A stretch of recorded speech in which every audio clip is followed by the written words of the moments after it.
And Iran state media reports an agreement on the Strait of Hormuz is closed, but not for a full reopening of the vital waterway. President Trump has also said an agreement could come at any time.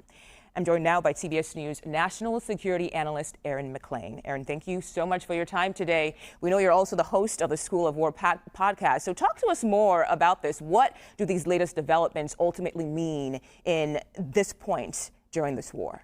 Hey, good morning, Mugu. I'll focus on this potential deal, and I want to be clear about what this deal will and will not be should it come to pass.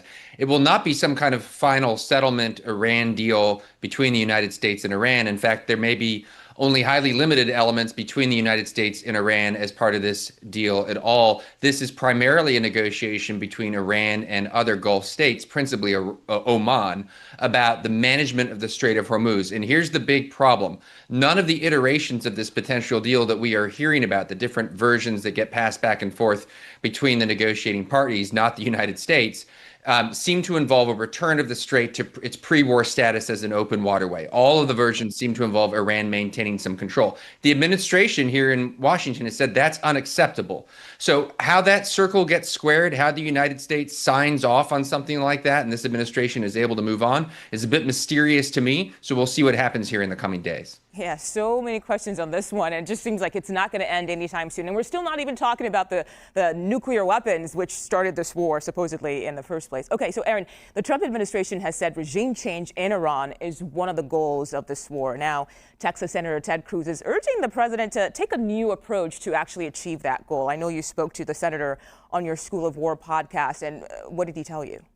Well, so regime change was something that President Trump spoke of a few times back in March. Yeah. That sort of talk has faded away of late, and you hear more of a discussion of a deal, imminent deals, trying to find a negotiated way out. Senator Cruz on my podcast was very skeptical of such an approach. His preferred goal is quote unquote regime collapse, and he outlined a whole series of measures to pursue that, including potentially arming Iranian protesters. Take a listen to this. Arm the protesters. This is something I've been calling for from the very beginning. Look, we're not going to send American boots on the ground. President Trump is not going to go down the road of the Iraq war and send hundreds of thousands of American soldiers into Iran. That's simply not going to happen. The obvious answer, Iran is a nation of 92 million people. Millions of the people of Iran do not want to live under these Islamist dictators who murder and torture and oppress them.